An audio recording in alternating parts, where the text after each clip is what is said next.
Welcome back, Team DWC. It's your boy TWP Popcorn.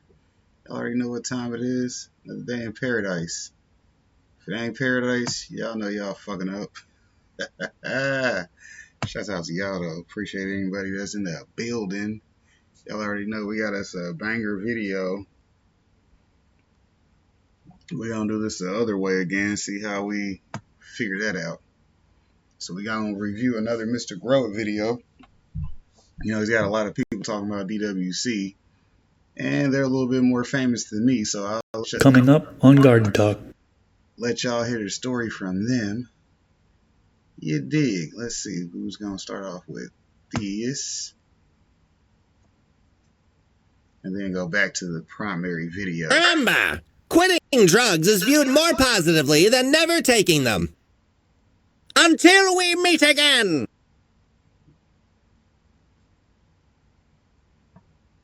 Meantime, y'all know to go check out the Rumble. Of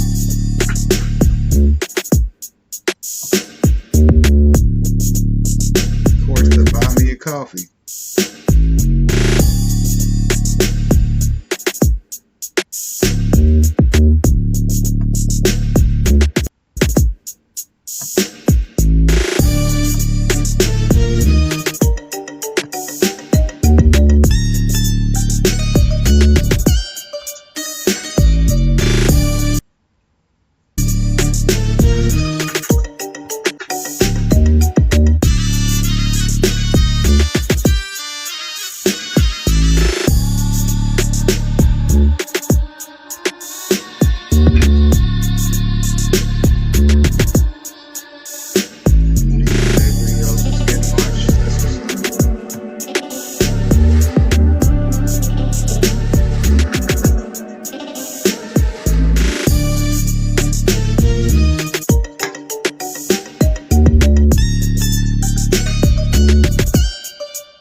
Check out these dope ass beats at that big homie channel. Shout out to my video sponsor DJ Is. Y'all know it's all love and appreciation for what he does.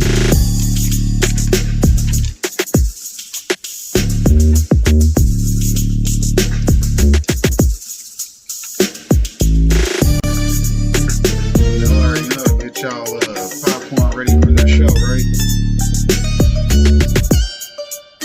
Come back with the rest of the video clips after the video. I'm an innovative motherfucker. I be figuring out how to make my editors work 24/7. I ain't even hired them yet though, but I already got them working 24/7.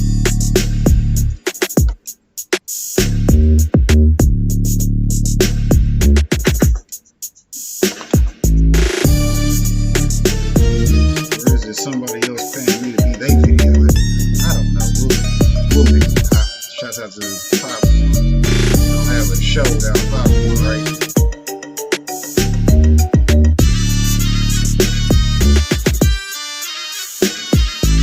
Popcorn, my show was good without you. Yeah, but it was better when I was there, right?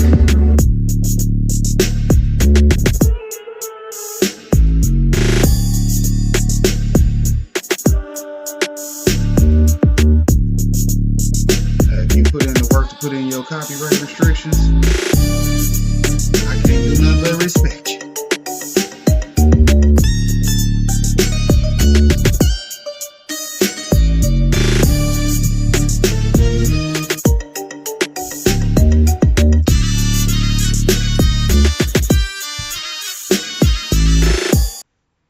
Alright, I got this rolled up. Let's go back to this video. What Snoop Dogg say? Falling back on that ass with a hella fire gangster lean. Coming up on Garden Talk. It is definitely not the optimal way to grow. It's just a way to grow that is extremely simple. So if you are in a place where you have no energy access, where you can't have a pump, you can still grow things hydroponically using the Kratky method. It can be as complicated or as simple as you want. The simplest versions of these are extremely simple. I can guarantee most people have the stuff they need from a growing perspective in their house. If you use something like a normal Miracle Grow that is a high urea fertilizer in hydroponics, the plants will die. When the plant gets the solution, it will uptake some things and release some things, and those things that the plant uptakes and release heavily affect the pH.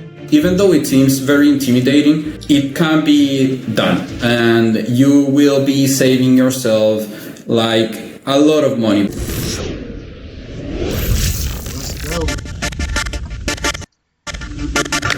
What's up, everybody? If you that don't know me, my name is Chris, aka Mr. Grow It, and you're tuned into the Garden Talk podcast. This is episode number 79. In this episode, I interview Daniel Fernandez. He has been gardening for 20 years and runs the Science and Hydroponics YouTube channel. In this episode, he talks all about hydroponics. There's definitely some good information for beginners, such as the basics, but there's also a lot of advanced information included in this episode for those of you that already have experience in hydroponics but want to take your knowledge to the next level. Thanks to all of you who support this podcast through Patreon. If you'd like to support, you can do so by going to patreon.com/Mr. Grow It. Before we get into it, I want to acknowledge that one of my goals for this podcast is to bring zero cost for information about gardening, all plants, to the general public. That being said, I'd like to thank the sponsors of today's episode. And you gotta remember, just because you say you want to bring things for zero cost, don't mean you are. Hell, at the end of the day, money's got to be made for somebody somewhere. That's why your monetization coach teaches y'all how to get it. That way you ain't gonna be sitting here making these disclaimers like, I want to bring free growing to everybody. Nah, I'll tell you on YouTube for free, but if I gotta repeat myself, there's a repeat myself fee.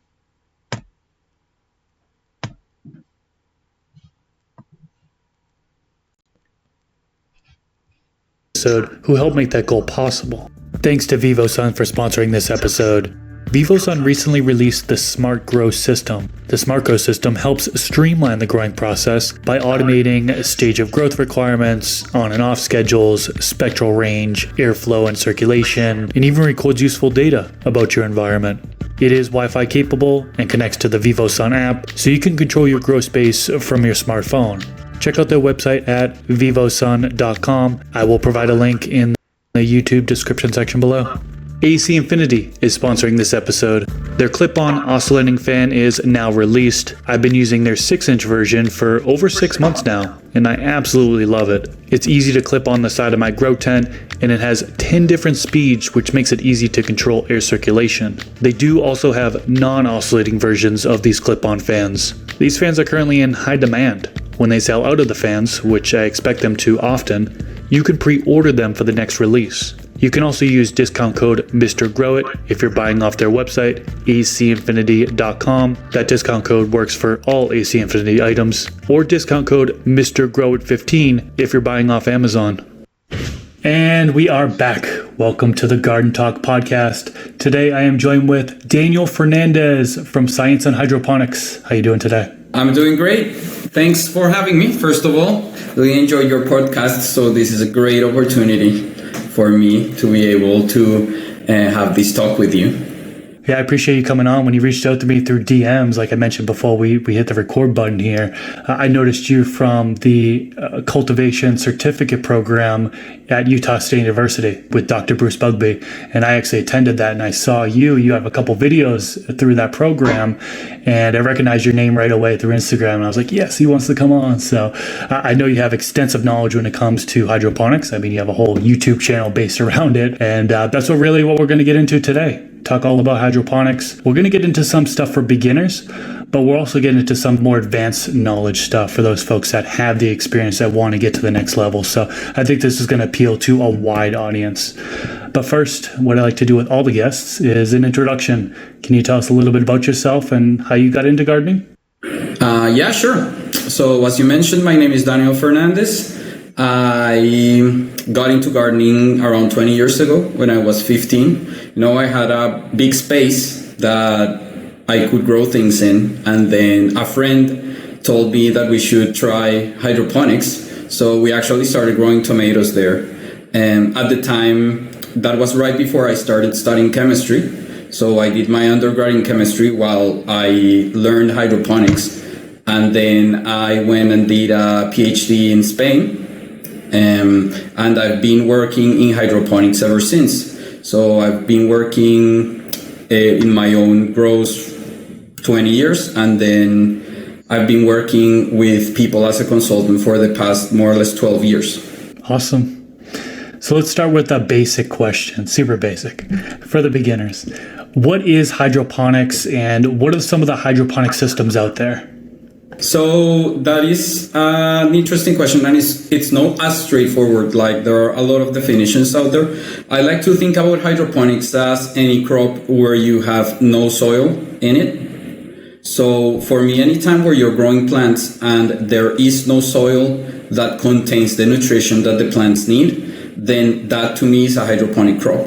In the scientific community, it will be more formally defined as a crop where you have only water, so where you have no media to support plants, while the grows where you have media supporting the plants, for example, when you grow in cocoa or in rock wool, those are more referred to as soilless culture. I like to think about all of those as hydroponics. And I mean, that's, to me, it's the science of growing plants without soil, like hydroponic culture. Regarding the types of systems that you have, so depending on the type of plant that you have access to different systems. The most basic systems that we have are basically a plant with its roots sitting in water, where you have all the things that what we call deep water culture and what we call Kratky systems. And you then have this usually caters to plants that are smaller. Normally, you have then systems for bigger plants that you can have things like Dutch buckets where you have large amounts of media there, or you can even have bigger plants in what we call, like, there are industrial systems to do this type of thing, where we have channels. You know, if somebody has ever seen a hydroponic crop where you have these huge gutters that are normally made of plastic, and then you have plants grown on them, and these systems are usually what we call nutrient flow technique systems, NFT systems, and we also have DFT systems, which are deep flow technique systems. So all of these systems can be used to grow plants. You mentioned the Kratky method, and that's a method that has been around for a very long time. A lot of people use it. We haven't yet talked about it on this podcast. Can you explain what is the Kratky method and how does that work? So the Kratky method was created by Dr. Kratky in Hawaii. So around 20 years ago, more or less, are the first papers about it. And then you have papers up until like the mid-2010s. I believe, and the idea here is basically to grow a plant with no energy input. What happens is that when you have something like a plant that is sitting on water, that the roots are in the water needs to contain oxygen for the roots to uptake nutrients. If the water runs out of oxygen, then the roots will die normally. So what happens in a Kratky system is that we want to be able to grow without having to introduce that oxygen. Because in a normal deep water culture system, you'll need to constantly pump air to keep that oxygen high enough. Well, in the Kratky method, we say we don't even need that. What we're going to do is that simply we're going to add all the water that the plant needs for its entire life. And then we're going to let the roots drain that water, so the plant will transpire that water. And by reducing the level of the water, the roots that get exposed to the air will actually be able to absorb oxygen and use that oxygen transported to the roots that are actually submerged in the water to get nutrients.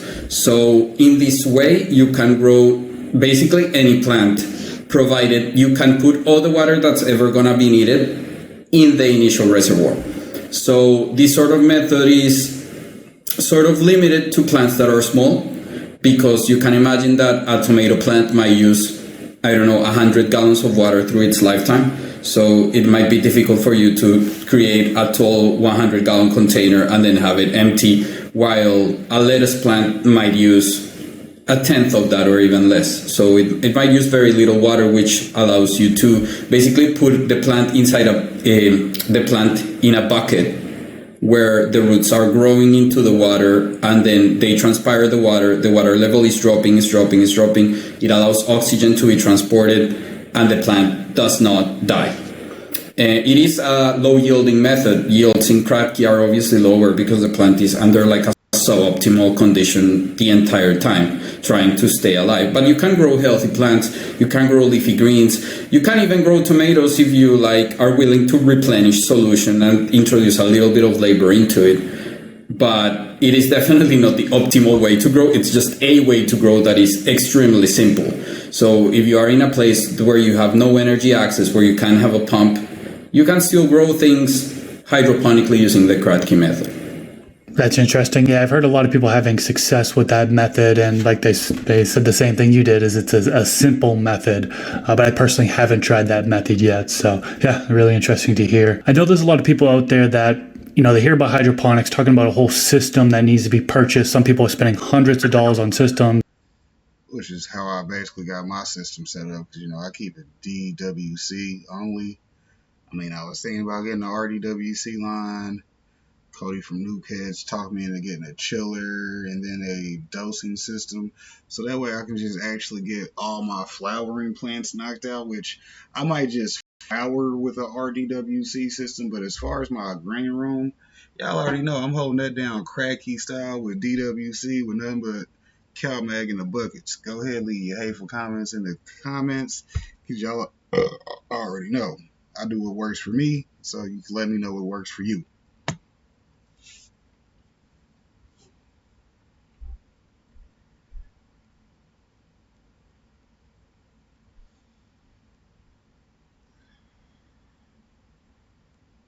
But really, you don't have to spend that much. You can do a DIY. You can actually build it yourself. Some people have the materials just lying around their house or in their garage, for example. Can you talk to us about how to create a basic DIY hydroponic system? Okay, so it depends fundamentally on the level of complexity. All you need in reality is a container that you can put a plant in with water in it.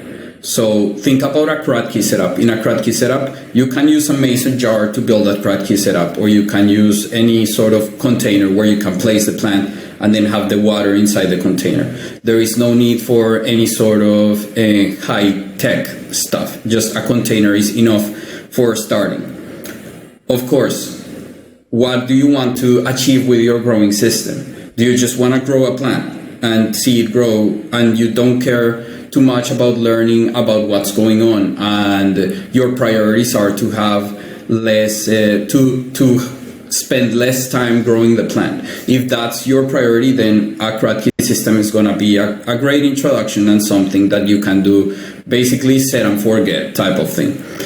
However, if you're interested in growing and learning more about hydroponics, then a deep water culture system is close to the exact same thing, just with an air pump just with an air stone and an air pump. And the issue is that because a deep water culture system is way more efficient, the plant will gather way more nutrition from it, and therefore the chemistry will be affected significantly more. So you will need to do things like pH monitoring, EC monitoring, adjust the level of the solution, all these sorts of things that a Kratky setup doesn't have to deal with because it's a less efficient growing method. Anybody can do a deep water culture system with like minimal investment for like a couple of plants or something like that. You can also go more into it, and then there are a bunch of alternatives that are midway between buying something fully made and building it yourself from like complete scratch. I mean, let's see, 5-gallon bucket probably. Most people will probably end up with a 5-gallon bucket, which, yeah, I get 2-gallon squares myself, so I like my buckets to be square because, you know, ain't no many circles around me. You see what I'm saying? Nobody doing circles around me. What? Nah, we do squares. Yeah, 4 corners. Shout out to FCCP. Y'all know to go check out Big Bro. For example, to build an NFT system, maybe you don't want to like cut the plastic gutters yourself. You can just buy the gutters already pre-made and then do the rest yourself. It can be as complicated or as simple as you want. The simplest versions of these are extremely simple. I can guarantee most people have the stuff they need from a growing perspective in their house, not counting the fertilizer, but just the containers and stuff. And then you can make it as more advanced as you want. And you could even some DIY people have gone into like fully automated hydroponic systems where you have peristaltic pumps doing all the nutrient dosing and the pH adjusting, and you have environmental control. And I mean, DIY in hydroponics goes as simple or as crazy as you want it to go, depending on your level of interest, the amount of time that you have, and what your goals are. Yeah, I have a buddy who actually, he just grows one plant, and he took a 5-gallon bucket with a lid, got a hole in the top, dropped a net pot in there, had his air stones fed into there, and that's pretty much it. Of course, you have the hydroton pellets in the net pot and stuff like that, but like, that's all he does. He monitors his water level, there's some maintenance, but very, very basic, something you can do on your own with very minimal money. So I want to make that well known to the folks that are beginners that maybe feel overwhelmed listening to this, because it can be that simple. There are several videos on my channel about a system that I built using what was like a 4-gallon bucket, a 5-gallon bucket with a net pot and a lid, and it was a Kratky system. It didn't have a pot. It didn't have. I did monitor the pH and the EC 24/7 because part of the objective was to log it, but I could have not done that. So it is definitely can be extremely simple. Absolutely. Let's get into the fertilizer side of things here. So what fertilizers can be used, and then what fertilizers can't be used in hydroponics? So that's a very interesting question, and a question that comes up very frequently. The fertilizers that most people are used to are the fertilizers that are used for soil. Soil has a big advantage to it, and it's that it has a lot of microbes that can process things into other things. Most importantly, you have urea. That is a very, very common commodity fertilizer because it's practically the cheapest form of nitrogen you can get, of reduced nitrogen. And then you can use that in soil because there are bacteria there that can convert that urea into nitrate, which is a form of nitrogen that plants do best with. Now, in hydroponics, there are usually no such bacterial populations. So if you use something like a normal Miracle Grow that is a high urea fertilizer in hydroponics, the plants will die because they will not get any nitrate from it. The pH will acidify extremely fast whenever that urea is decomposed to ammonium. So basically, if you're thinking about soil fertilizers, especially the nitrogen-containing soil fertilizers, all those cannot be used in hydroponics. There are also a lot of things that are insoluble that are used in soil. We have a lot of fertilizers like rock phosphates, like maybe we have composts. We have things that are good for soil because the microbes can break it down, but in a hydroponic setup, they would just sit there and they wouldn't dissolve at all. So we definitely don't want to be using anything that is insoluble or that is the wrong chemical form. There are a bunch of things that are shared between both worlds. For example, calcium nitrate, which is a super common fertilizer used to green out yards, like front yards, green up incredibly easily when you apply calcium nitrate to it. So that's a fertilizer that is sort of used in those situations as well. And then it is also very commonly used in fertilizers because in the end, everything you use in hydroponics, you could use in soil, but not the other way around. So anything that is hydroponic, that is a hydroponic fertilizer, is going to be usable in a soil environment, but the other way around is not the case. So if you want to buy a fertilizer for hydroponics, then you need to ensure that it is formulated for hydroponic growing if you are not familiar with the chemistry of how all this happens.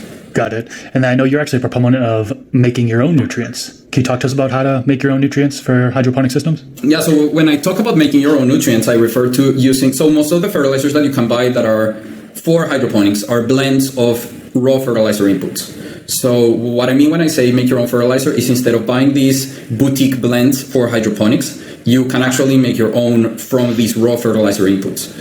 So I created a program that's called HydroBody that I created 13 years ago in 2009 that basically helps you formulate your own fertilizers using these raw inputs. So chemistry can be extremely intimidating to a lot of people. So I understand that this is not very easy to do, but there are like some baby steps that can be involved here.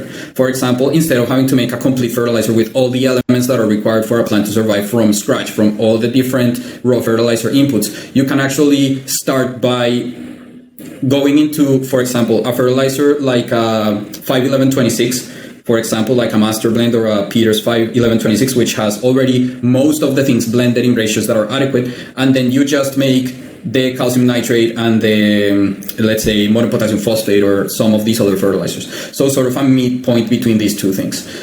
Then from there, you can move into making your own concentrated solutions so that you can then prepare your own fertilizers at your house or at your grow or anything like this.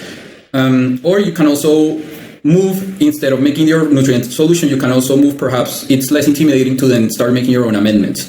So there are things, for example, like CalMax that you can make yourself. CalMax are fertilizers that use calcium magnesium salts. That I have a video about making a CalMag, and you use calcium nitrate, calcium acetate, salts of this sort. You blend them and you create a solution with them, and then that's your CalMag. And I know I'm talking about it's very hard to talk about such a complicated topic in such a short amount of time. But if you go to my website or if you look at my YouTube channel, I have a lot of videos about how to actually make your own fertilizers, where I talk about the chemistry of how to do this properly, what inputs to use, which sorts of formulations to make. It's an entire world. But what I want people to take from this is that even though it seems very intimidating, it can be done, and you will be saving yourself like a lot of money, because the markup in these hydroponic fertilizers, the markups are insane. Like the margins that fertilizer manufacturers make are very, very large, and especially the ones that are selling you fertilizers that are specialized for certain plants. Those will be usually the most expensive, because like definitely Peters or Master Blend, they aren't making like a lot of margin on their 51126 or these sorts of blends that they make that are for like the large scale horticultural industry. I was going to say there must be a significant cost savings, and you answered that. Yeah, there is. I mean, if you spend the time to do the research, to learn how to do it, going to your website or YouTube channel or whatever, and learning how to formulate your own nutrients, in the long run, it'll definitely save you. So yeah, thanks for sharing that with us today. The cost savings, just to go a little bit deeper into that, the cost savings are normally for a single person making this. It can be even 100 times cheaper if you're willing to buy a large enough quantity of things. Wow, that's incredible. So I have to ask about organic growing in hydroponics. Some people say it's not possible. There's some people that say it is possible. Talk to us about organic growing in hydroponics. Is it actually possible or not? It depends on how you define it. So if we define organic growing as the agricultural practice that grows the soil, then it is impossible, because by definition, hydroponics does not include any soil. So if we start with that definition, then the answer is that it can't be done. However, if we go for a more holistic definition, where we do not say soil must be involved, but let's say no processed fertilizers can be used, no synthetic fertilizers can be used. So we go into a world where can we grow in a hydroponic setup using only the raw inputs that would be allowed in a soil hydroponic crop, in a soil organic crop.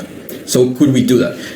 The answer is that we can do it. Like I've been working with several large scale facilities growing leafy greens organically, and we have achieved it. And you can look at that in my Instagram, and you can see pictures where we're growing plants in fully organic solutions in a hydroponic environment, where we are even beating the yields of the conventional hydroponic setups that are right next to them.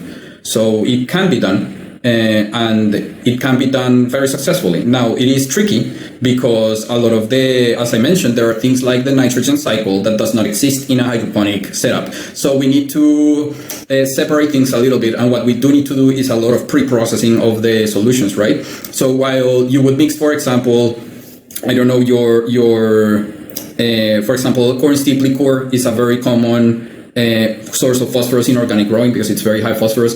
It contains a lot of lactic acid, for example. If you used it in hydroponics as is, it wouldn't work well because that amount of lactic acid would be toxic to the plants. So we need to pre-ferment that in a tank with adequate bacteria to get all those organic acids to be used and turned into CO2, and we eliminate it. And that way we can create fertilizers that can be used in a hydroponic setup. Now, at a large scale, we do this at the large scale facilities, right? But there are already companies that are producing these like pre-fermented inputs that you can use. There is a company that I'm not affiliated with, which is called AgriJusta, which has like potassium nitrate equivalent solutions, calcium nitrate equivalent solutions that are all OMRI registered and that are derived fully from organic inputs. And they are just processed so that all these available forms of nutrition are already there, so that they don't need to be generated right there. So yeah, if we define organics as growing plants using only OMRI approved inputs, then we can do it. And we can do it with we need actually active bacterial populations to be able to achieve these without a problem. Now, what about microbial inoculants? See, I mean, you touched upon microbes earlier in this episode, and you mentioned that there's really no exchange happening as far as the conversion of elements in hydroponics. Are microbial inoculants useless when growing hydroponically, or are they useful in some ways? They are. So yeah, this is super controversial because the evidence is all over the place. If you look at the scientific evidence of microwave inoculation in hydroponics, you'll find anything. So I think that the answer is, if you're perfect, the benefits from them are going to be very limited. Because if your growing conditions are absolutely perfect, the microbes are very little to contribute because everything is already perfect. If you are not perfect, then they might give you some breathing room if you screw up.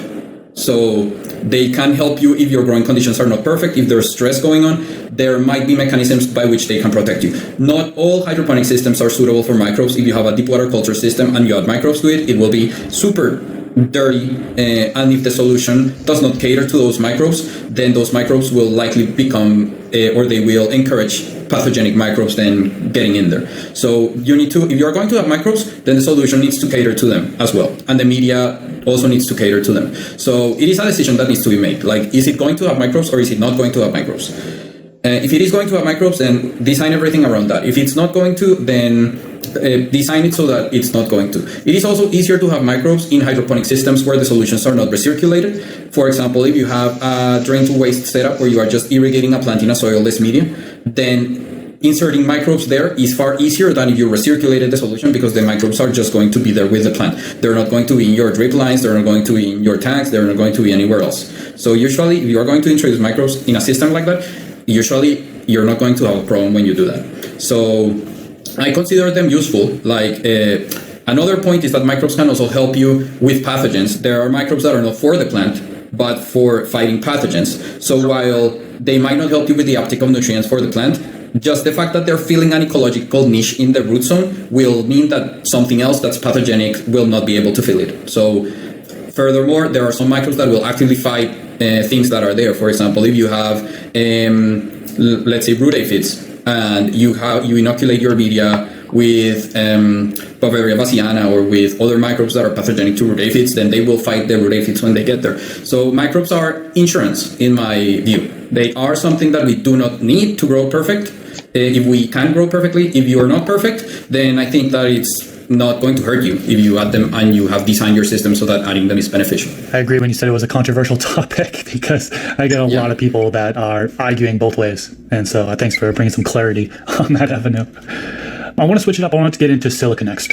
Talk to us about silicon and silicates in hydroponics. Okay, so silicon is not an element that's necessary for plant life, at least for many plants. Like there are some plants like grasses that require silicon, but for plants like tomatoes, cucumbers, lettuce, you don't really need silicon for them to live. We have found through research that it is beneficial. There's a lot of research in the scientific community showing that if you can get silicon into a plant, then it will, at the very, very least, protect it from fungal pathogens. Like that, we have so much evidence for that we already take that as fact. But how do you get it into the plants? The problem is that the chemistry of silicon is tricky. Most of the silicates that we have, most of the minerals that contain silicon are not soluble. They are just not going to dissolve in water. So how do we get silicon in the water?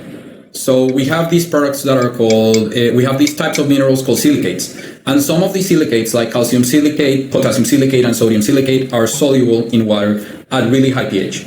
So if you have a pH of above 11, then all of these will be soluble. Then, as soon as you can create a concentrated solution of these silicates, they're dissolved in water. Then you can add a little bit of that to a solution, to a hydroponic solution, and at the pH that you have in hydroponics, between 5.5 and 6.5, let's say, all that silicate will be transformed into silicic acid, which is a form that is available to plants for their uptake. There are some hypotheses that other slightly larger forms of silicon are also available to plants. Very difficult to test it.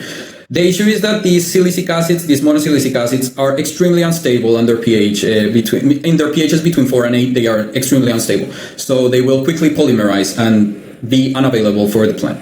So that's the main issue with this chemistry. Now, there are some products that will not give you silicates, the basic solutions, but they will give you monosilicic acids, stabilized monosilicic acids, which can exist in a stable form at a pH below 2. So if you have this silicic acid with molecules that can stabilize its structure at a pH below 2, then it will not polymerize, because this polymerization forms quartz, like silicon dioxide, which is insoluble, or a silica gel, basically. So you can have these two extremes. Now, when those stabilized silicic acids get put into a hydroponic solution at a pH of 5.8 or 5.5265, the question is, are they polymerizing as well or are they not? So far, very few people have studied this. However, we know that there are some differences in availability of some of these stabilized silicic acids. There are several, probably a handful of studies right now that are 3218 for those who can pay attention. Let's go.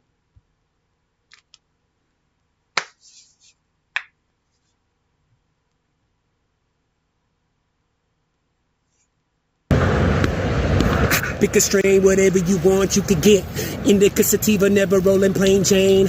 I know some people, if you want dry 50, we ain't gon' cop any. Little mama got plenty, so many strain, puffing the flame, nothing but dro. One for the brain, one for the body, one for the soul. Running with strange, keeping the party under control. Up, away, flying, how far are we gonna go? Smoke team in the building, gotta miss what the deal is. Recognize coming with Burns, Felix with Filming County boy, got the liquor. Castle was on the fader, Stevie came with the greenery, mixing multiple flavors, whatever you want, homie. Tell me when to say when. How about you and your friends? Come get with me and my friends and keep it real with me, girl. I don't want to pretend like this is a new thing. Really, that's what it's been like. Yeah. So like Fox Farms though, like I noticed like, so if you're going to plant a plant in some Fox Farms ocean forest, per se, you plant a plant in there and you veg it out for like 2 months and you get that plant monstrous and you're ready to flip it into flower. Now you have to add amendments to there because there's nothing left in it. Okay, back up just a little bit. When you say you planted it for a couple months and it took off monstrous, do you know what's in that mix that makes that plant grow? Synthetic salts.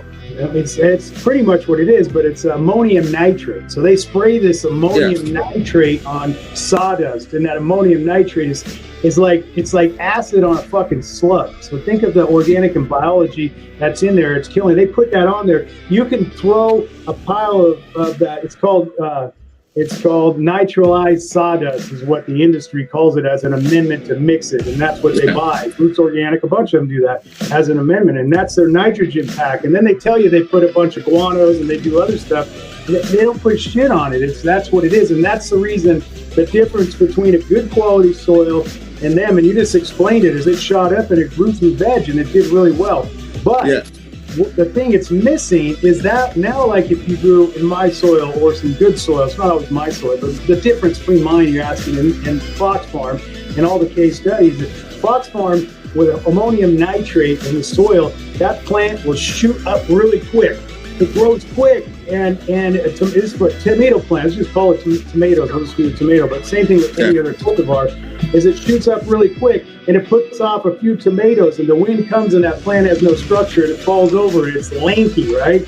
Yeah. My soil versus the same tomato plant, you got a fucking heavy stalk. You got this plant that just fucking sits up and does its thing, and it's putting off tomatoes, you know what I mean? Yeah. So that's the difference. And why does mine do that? Because I have a living soil concept behind it. I want you to grow with bacteria. I want you to grow with fungi. I want you to do everything that is healthy in that plant. The last thing you want to do is feed ammonium nitrates in a tomato to your kids at the dinner table. If you once you know kind of. So I was gonna check out Higher Desert Exotic. I was over there last night. They with Chad Westport. Y'all know, go check out Chad Westport now. Dropping some facts out here too.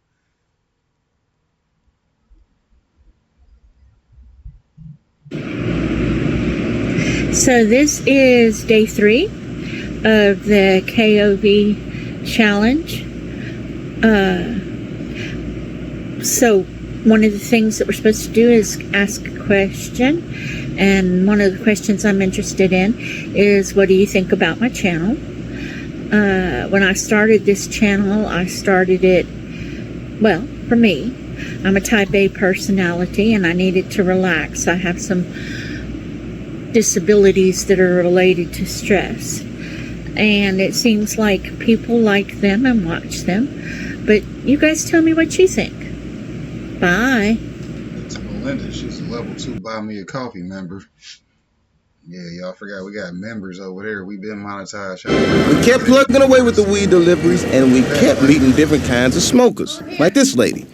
She's an I'm only creative if I smoke smoker. She believes weed and only weed brings out the artist in her. Would you like to hear some of my poetry? Not really. You really should. I have killed. I have helped kill. I have killed part of myself. I cannot change this. I must seek Buddha. I must seek Christ. You must seek therapy. That's where I would go with that, but that's my own. The MacGyver smoker is a very handy guy to have around, especially when it comes to reefer. Hey man, we're out of papers. All right, then get me a toilet paper roll, a corkscrew, and some tin foil. We don't have a corkscrew. All right, then get me an avocado, an ice pick, and my snorkel. Trust me, bro, I've made bongs with less. Hurry up. And then you got your straight-up pothead. Now you can spot these people by their lack of motivation, mood swings, forgetfulness, and of course, the dreaded low sperm count. I don't know which one of these categories we fall into, but I'll tell you this. We ain't no goddamn potheads.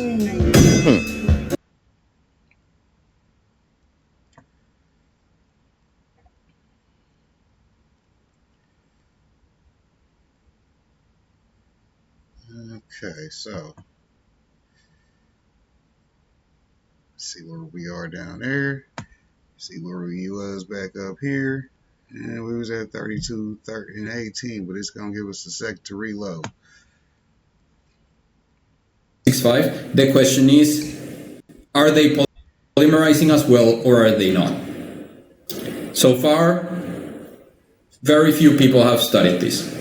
However, we know that there are some differences in availability of some of these stabilized silicic acids. There are several, I believe probably a handful of studies right now that are showing that it is different than monosilicic acid derived just from silicates whose pH has been dropped to the pH in hydroponics.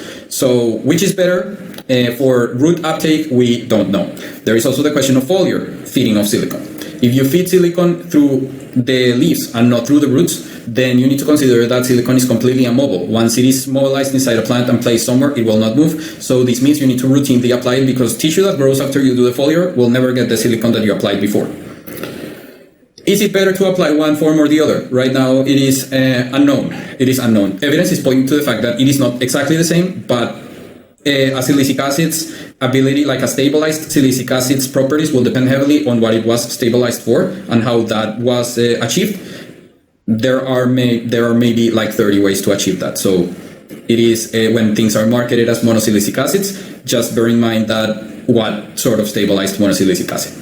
When mixing silica into a reservoir, it's generally recommended to mix that in first and then mix in your other nutrients. Can you talk to us about why that is and then also what order nutrients should be mixed into your reservoir? Yeah, so normally you will mix the silicates first because silicates are more stable in dilute solutions. If they encounter a solution that has more things in it, more cations and more anions, it is bound to be less stable and polymerize faster. So you add it first because the least amount of things that your solution is ever going to have will be when it's like our water or tap water, when you will have added nothing else. So you add the silicon to that, and when you add the silicon, the pH will be higher and it will be a little bit more stable.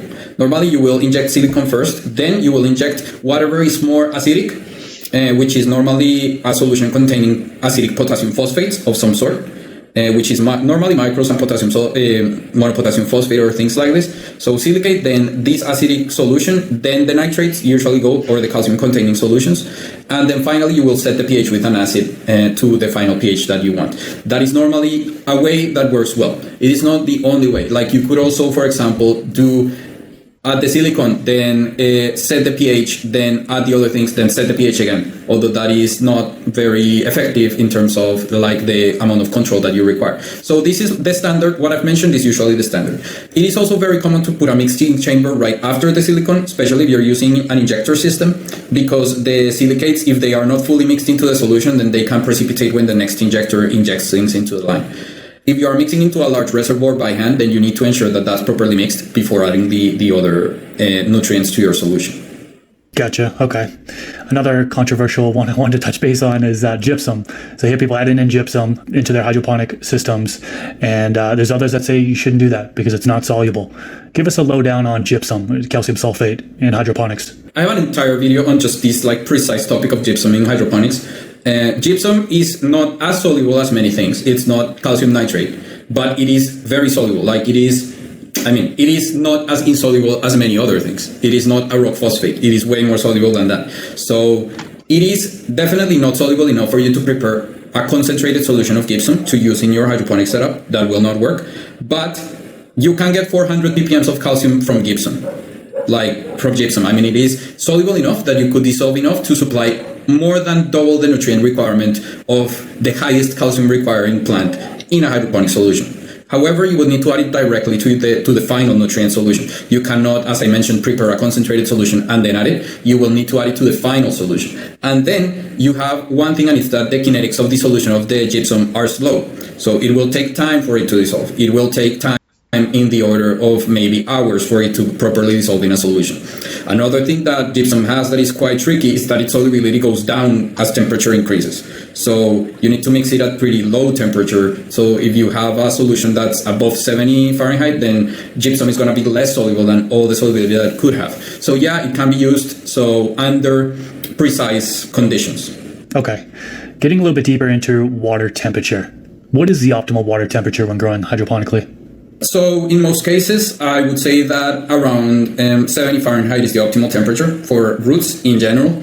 You can grow at a little bit higher temperature, and that can be optimal for some plants under some conditions. But then we start getting into the point, oxygen solubility goes down as the temperature goes up.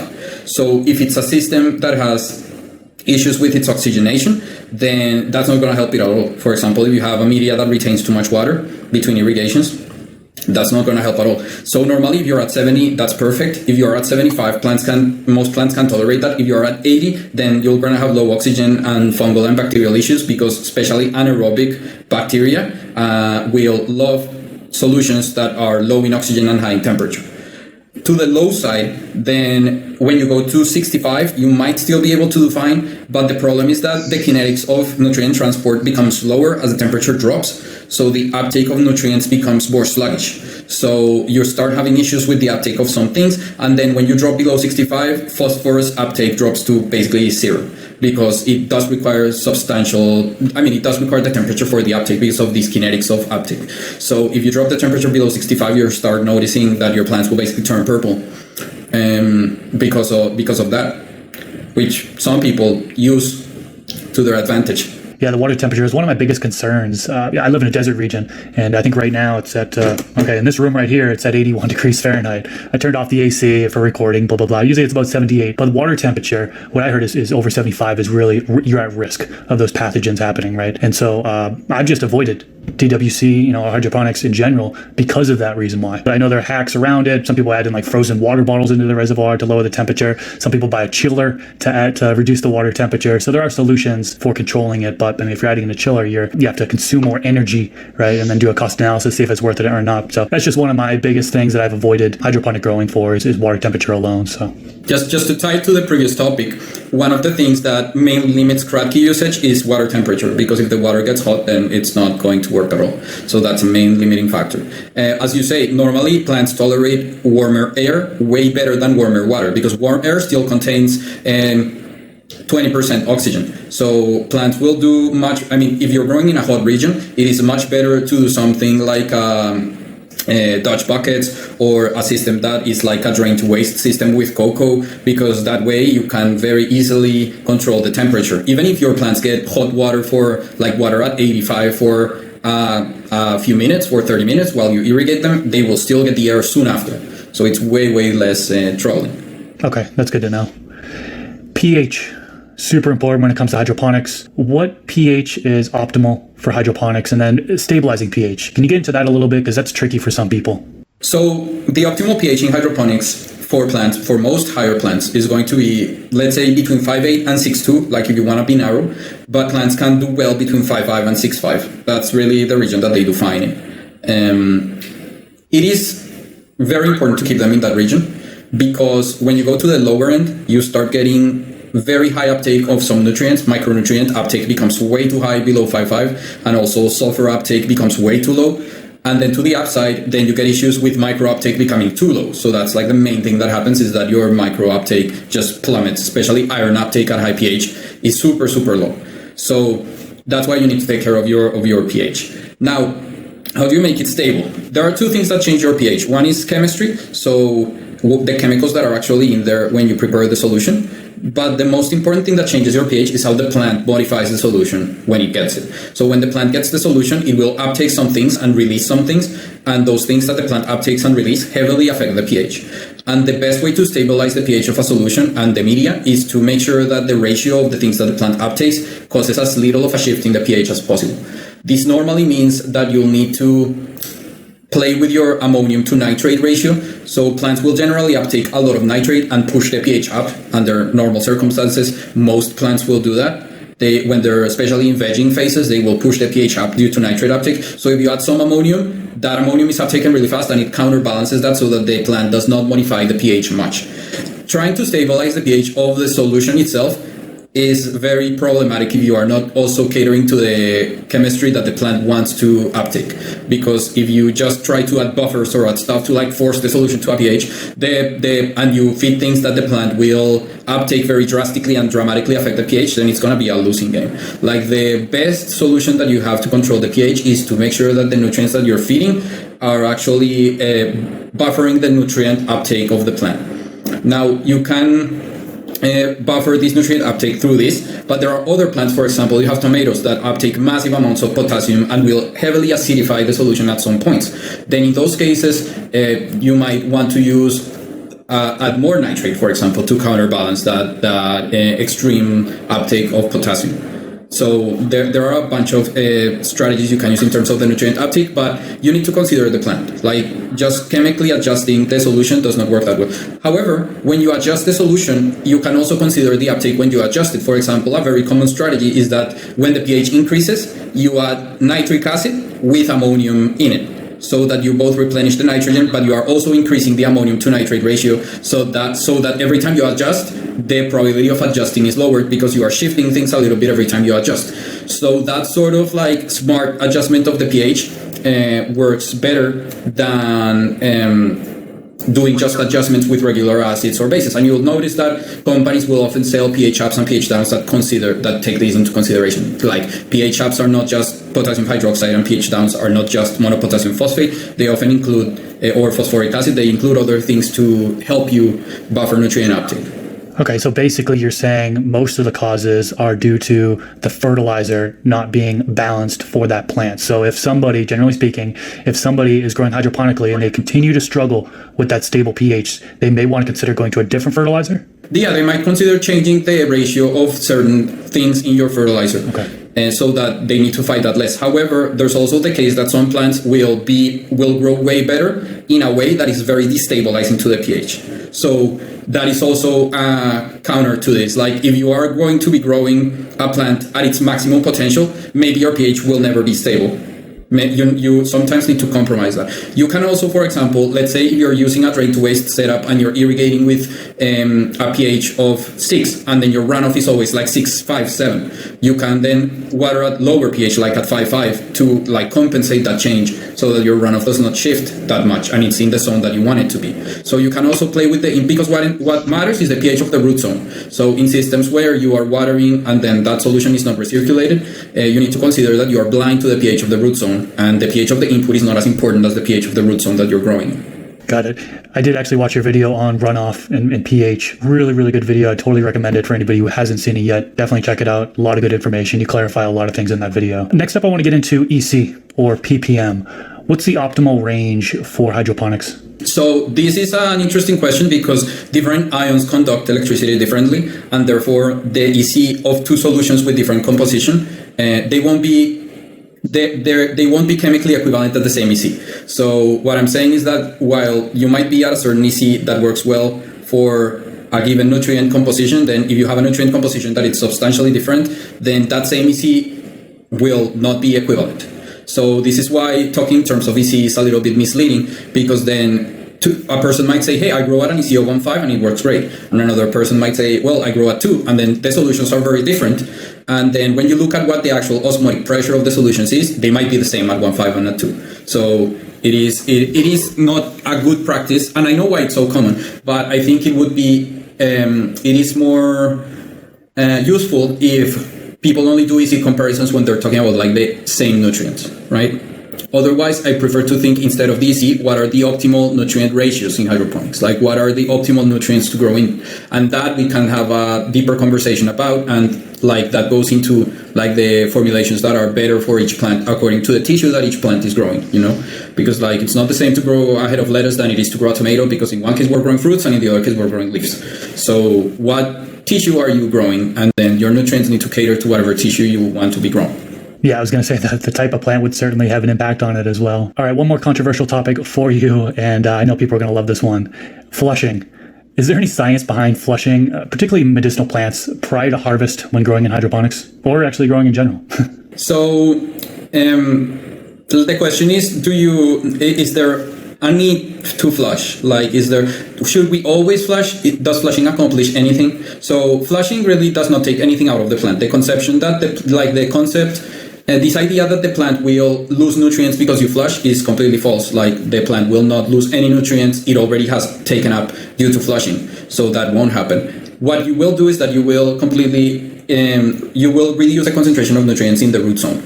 So do you need to do that? Because if you're growing at very high EC values in the root zone, maybe lowering the EC will give the plant some breathing room and it will be able to grow better for, let's say, that ending period. But are you growing at like the same stable EC nutrient concentration the entire time? And then if you flush, then you're going to deprive it of those nutrients in the end.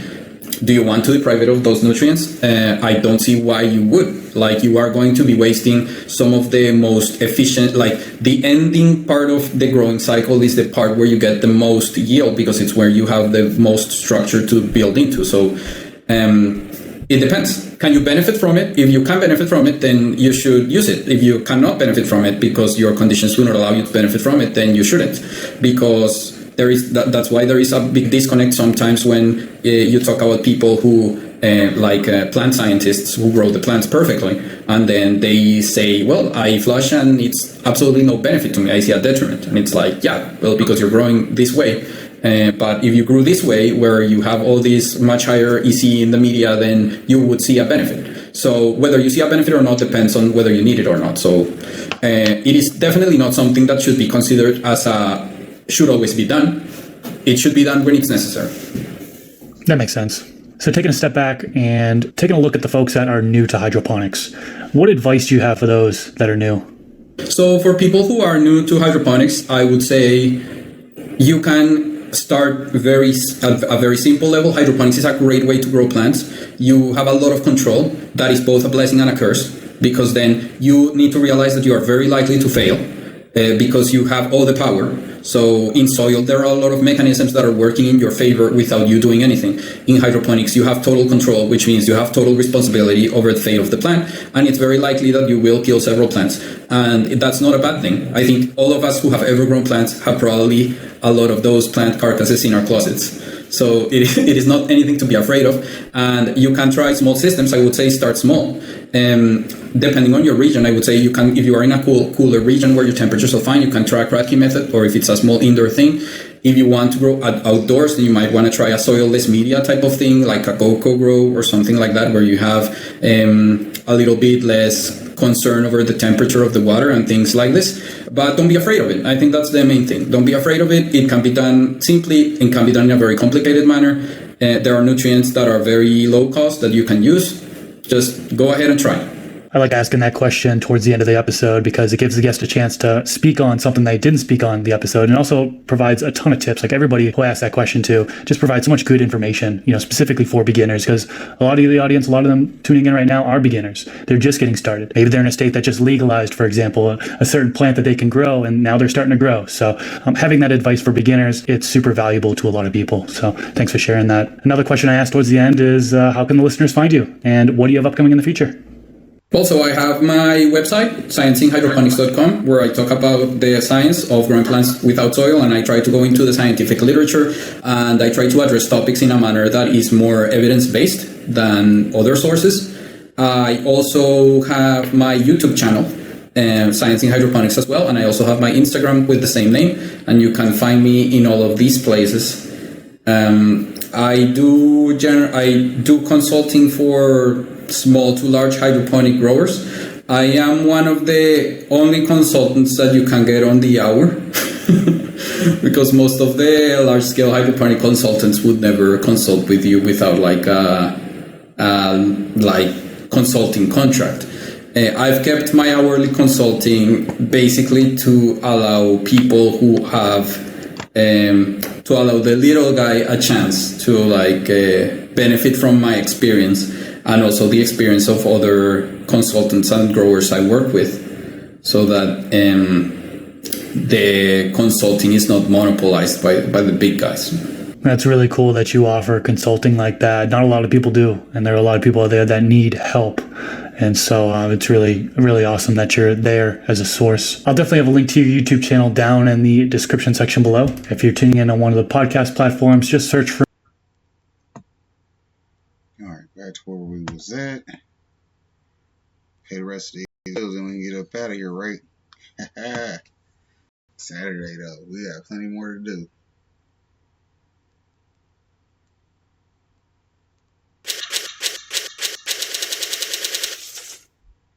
Whether or not you are a user of cannabis or whether or not you are entirely opposed to cannabis use, understanding how cannabis works in the brain and body itself is absolutely fascinating and can teach you a lot about how your brain and body work at a basic level, and can tell you a lot about how your brain and body will react to different life events and how your mood is established and stabilized and how your appetite is established and stabilized and so on. Let's talk about cannabis.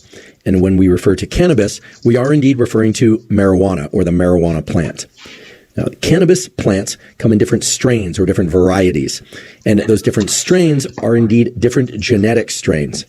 So just as animals and humans have different genetic backgrounds and they can be crossed to one another to yield further genetic variation in the offspring, plants can be hybridized to one another in various ways through grafting or through the use of different types of seed combinations, etc., in order to generate different strains. There are also naturally occurring differences in the strains of plants, and the cannabis plant is no exception.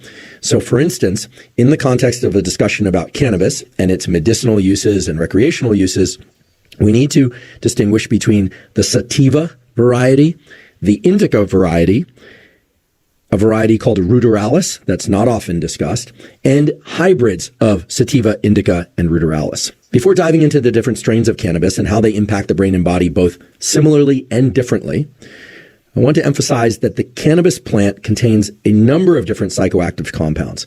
Now, the most powerful of those compounds is THC. The technical name for it is delta-9 tetrahydrocannabinol. But THC, as I'll refer to it, is just one of the psychoactive and biologically active compounds within cannabis plants. There's also CBD, which is technically referred to as cannabidiol, and cannabidiol, CBD, is known to be used for things like pain management, anxiety management, and other medicinal purposes. So we've got THC, CBD, and also CBN, or cannabinol. THC is largely responsible for the psychoactive effects of cannabis. That is, the changes in mood, the changes in bodily state and sensation, etc. Whereas CBD, and to some extent CBN, have profound effects on the brain and body, but they don't tend to give people the sensation of altered perception, altered mood, etc. Some people might say they are not the component of cannabis that, quote unquote, gets you high. What we think of as being high actually includes a number of different changes in the brain and body, some of which can be best explained by CBD, not by THC, which runs counter to what most people out there know and believe. So broadly speaking, we have THC, CBD, and CBN.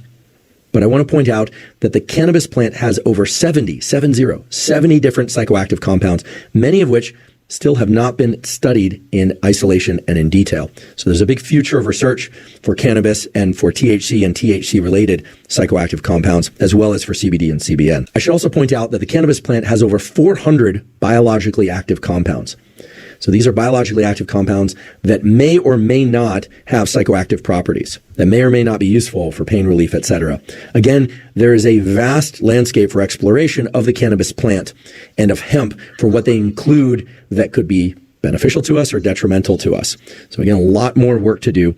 Let's go back to the different strains of the cannabis plant, sativa, indica, and ruderalis, and explore how each of those differentially impacts the brain and body. Because therein, I think we can start to learn a lot about this incredible plant that is the cannabis plant. So we have the three major strains of cannabis, sativa, indica, and ruderalis.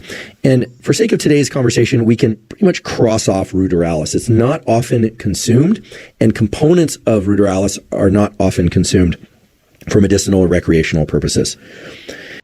Let's focus on sativa and indica. People will consume the sativa variety of cannabis either by edible or by smoking cannabis, or they will consume the indica variety of cannabis, again, by edible or by smoking cannabis, or sometimes they will take it in a transdermal form or a sublingual form. There are a bunch of different ways to get the cannabis into the body, but there's a clear distinction between sativa and indica that actually shows up first in the structure of the plant.